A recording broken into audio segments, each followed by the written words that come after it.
Behind Hollywood's golden facade lies a chapter written in courage and silence. 10 luminaries who defined an era, not just through their art, but through battles fought in the shadows.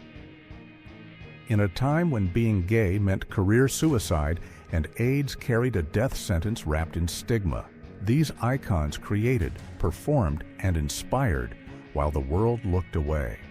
Their names lit up marquees. Their talents shaped culture, yet their struggles remained invisible, buried beneath the glitter and applause. What they left behind wasn't just entertainment, it was revolution disguised as art, defiance dressed as performance. These are the stories Hollywood tried to erase, the lives that burned bright even as darkness closed in. If these stories move you, hit that subscribe button. Because remembering isn't just about the past, it's about honoring the courage it took to be seen. Freddie Mercury, the voice that refused to fade. He didn't just perform, he exploded. Freddie Mercury transformed stages into sacred spaces where opera met rock and vulnerability became power. Born Farrokh Bulsara in Zanzibar, he shed his given identity to become one of music's most electrifying forces. With Queen, he crafted anthems that transcended genre. Bohemian Rhapsody wasn't merely a song, but an emotional odyssey that defied every convention. On stage, Mercury commanded attention with an almost supernatural magnetism. Flamboyant, fearless, utterly uncontainable. Off stage, he guarded his private world fiercely, revealing only what he chose. When HIV entered his life in 1987, he faced it with characteristic defiance, choosing creation over explanation. He recorded until his body could barely sustain him, his final performance in These Are the Days of Our Lives, capturing a man weakened physically but spiritually undefeated. Mercury died in November 1991, one day after publicly confirming his diagnosis. The Mercury Phoenix Trust, established in his memory, has since funded critical HIV research worldwide. His voice still echoes through stadiums, films, and hearts, proof that some legacies burn eternal. Wade Dominguez, the star who burned too bright. He possessed that rare quality that made cameras fall in love. Wade Dominguez radiated intensity, equal parts dangerous and tender, street smart, yet vulnerable. His breakout role as Emilio Ramirez in Dangerous Minds showcased an actor capable of raw emotional honesty that transcended the screen. Born in Santa Clara County to Mexican and French parents, Dominguez initially expressed himself through dance, commanding stages with a physicality that later translated into magnetic screen presence. Hollywood recognized something special, a new kind of leading man who could embody both toughness and profound humanity. But behind his rising star, Dominguez privately battled AIDS during an era when the industry offered little compassion for such struggles. He continued working, refusing to let illness define his trajectory. In 1998, weakened but unbroken, he watched a rough cut of The Taxman from his hospital bed. Elizabeth Berkley, his close friend, sat beside him as tears streamed down his face. "I'm so good," he whispered. He was right. Though Wade Dominguez left this world far too soon, his performances continue inspiring new generations who discover his work online, a testament that authentic talent never truly dies. Denholm Elliott, the gentleman who stole. Every scene. His face was more familiar than his name, that mischievous glint, that understated elegance that elevated every moment. Denholm Elliott was cinema's secret weapon, the character actor who transformed supporting roles into the emotional heart of films. Whether playing the endearing Marcus Brody in Indiana Jones or the compassionate Mr. Emerson in A Room with a View, Elliott inhabited characters with complete authenticity. Born in London in 1922, he survived the brutality of World War II as a prisoner of war, channeling that quiet resilience into a remarkable career, spanning over 125 film and television roles. Off-screen, he embodied British wit and warmth, a true gentleman with an irrepressible spark. In 1987, Elliot received an HIV diagnosis during the height of fear and misunderstanding. With characteristic dignity, he continued working, refusing to let illness become his defining narrative. He performed until 1992, passing from AIDS-related complications at 70. The BAFTA award established in his honor continues recognizing emerging actors who bring honesty and heart to their craft, the very qualities Elliot exemplified. His work remains a masterclass in understated brilliance, proof that true greatness doesn't demand the spotlight, it earns it, quietly and unforgettably. Robert Reed. America's ideal father, living an impossible truth to millions, he was Mike Brady, the steady, wise father figure who guided the Brady Bunch through life's challenges with patience and warmth. Robert Reed embodied wholesome American fatherhood, becoming a cultural touchstone for what dads should be. Yet behind that flawless image lived a man carrying an unbearable secret.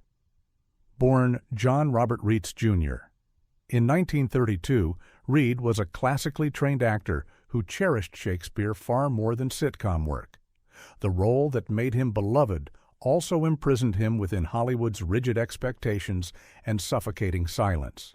Reed was gay during an era when honesty meant career annihilation. To survive, he hid his authentic self, channeling frustration into perfectionism on set.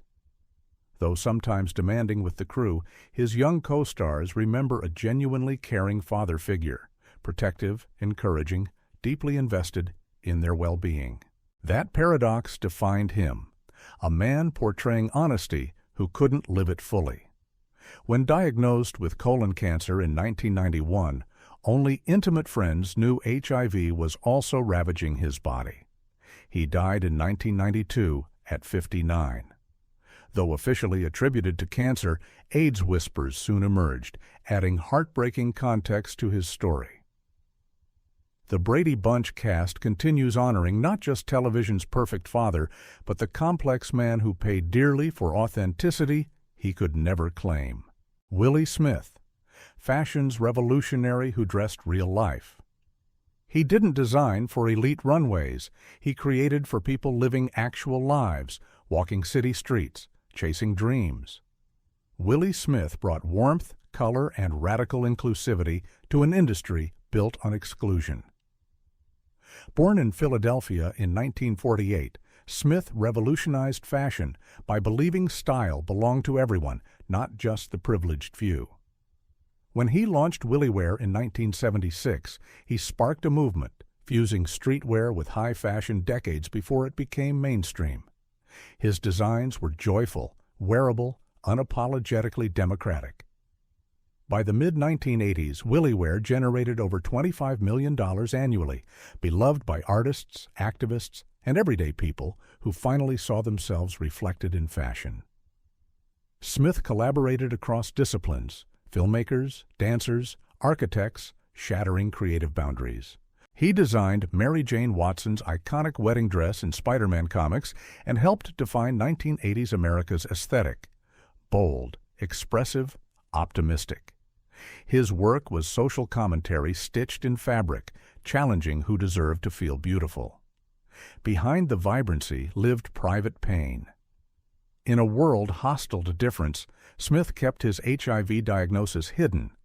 In 1987, at just 39, he died from AIDS-related complications. The fashion world mourned losing not just a designer, but a visionary. Today, museum retrospectives and the Willie Smith Community Archive preserve his legacy, proof that true style transcends trends. It lives in the soul. Ed Koch, the mayor who roared but fell silent. With his signature grin and the question, "How am I doing?" Ed Koch transformed politics into performance art. As New York's mayor from 1978 to 1989, he led the city through near bankruptcy, rampant crime, and infrastructure collapse, reviving a metropolis many considered beyond saving. Koch was brash, funny, quintessentially New York, the human embodiment of the city's stubborn refusal to surrender. But when the AIDS crisis began devastating his streets, that booming voice went eerily quiet. Hospitals overflowed, families buried loved ones, activists begged for action. Yet Coke hesitated, his response sluggish and inadequate. Critics argued that fear and political calculation kept him silent, while rumors about his private life swirled relentlessly. He never addressed them, refusing labels during an era when honesty could destroy careers. For some, his silence represented self-preservation in impossible circumstances. For others, it was an unforgivable betrayal of dying constituents. In later years, Coke admitted regret, calling his AIDS response one of his greatest failures, a rare acknowledgment from a man who rarely second-guessed himself. Despite controversy, many New Yorkers remained devoted to him. When he died in 2013 at 88, the Empire State Building was illuminated in his honor, recognition that even flawed leaders can leave indelible marks on the cities they love. Rudolf Nureyev, the rebel who made ballet dangerous, born in 1938 on a train crossing Soviet Siberia, Rudolf Nureyev entered the world already in motion. From crushing poverty, he ascended through raw talent and iron will. Every leap defied physics. Every movement challenged convention. In 1961, during a Kirov ballet tour in Paris, he made the boldest decision of his life, defecting from the Soviet Union, choosing artistic freedom over authoritarian control. Overnight, he became more than a dancer, a symbol of courage and human dignity. In the West, Nureyev was unstoppable.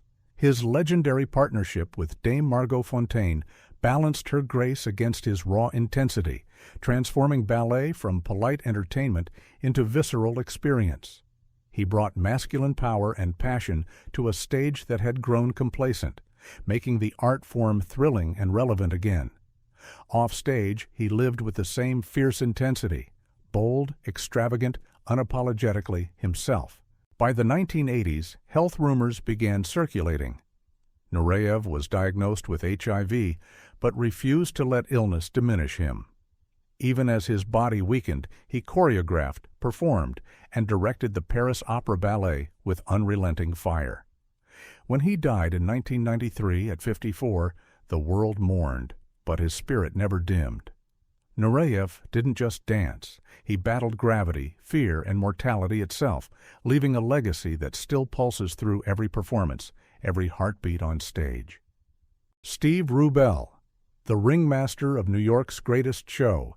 In the late 1970s, if you weren't at Studio 54, you weren't part of the conversation, and orchestrating it all, champagne glass perpetually in hand, was Steve Rubell, the charming, unpredictable impresario of Manhattan's most legendary playground. He didn't just own a nightclub. He created a universe where fantasy became reality, where Mick Jagger and Andy Warhol mingled with construction workers under the same lights, where Grace Jones rode in on a white horse and nobody blinked. Born in Brooklyn in 1943, Rubell never planned to become a nightlife icon. But when he and partner Ian Schrager transformed a defunct CBS studio into Studio 54, they captured cultural lightning. The club epitomized freedom, excess, and creative energy until the IRS brought it crashing down in 1979. Rubell and Schrager served time for tax evasion, but Steve refused to disappear.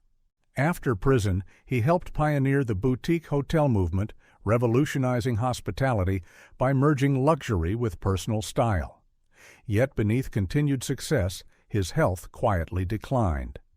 Diagnosed with HIV in the mid-1980s, he faced it with characteristic resilience and dignity. On July 25, 1989, at just 45, Rubell's light dimmed, but his legacy endures. Studio 54 remains synonymous with art, liberation, and rebellion, glittering proof that for one visionary man, the night itself was his masterpiece. These 10 lives illuminate a truth often obscured by glamour. Courage doesn't always announce itself. Sometimes it whispers through performances, given while bodies fail. Sometimes it sings in songs recorded with trembling hands. Sometimes it creates beauty, even when the world offers only judgment. Each of these individuals faced impossible choices: authenticity versus survival, privacy versus advocacy, art versus illness. They chose differently, and history judges them through various lenses. But what unites them transcends their differences: the refusal to let fear extinguish creativity, the determination to leave something meaningful behind. Their stories remind us that progress is built on countless private battles fought by people who simply kept showing up, kept creating, kept being themselves when the cost was devastating. The Mercury Phoenix Trust, the BAFTA Award in Eliot's name, museum retrospectives celebrating Willie Smith's vision. These aren't just memorials, they're ongoing conversations between past courage and present possibility. The AIDS crisis exposed society's cruelest tendencies: how quickly fear becomes hatred, how easily the vulnerable become invisible. Yet it also revealed breathtaking resilience: artists who refused silence, spirits unbroken by stigma, legacies that outlived the prejudice meant to bury them. In remembering these 10 souls, we don't just honor the dead. We remind the living that every voice matters, every story deserves telling, and brilliance, true brilliance, burns eternal long after the lights go out. Their stories deserve to be told. If they moved you, share this video.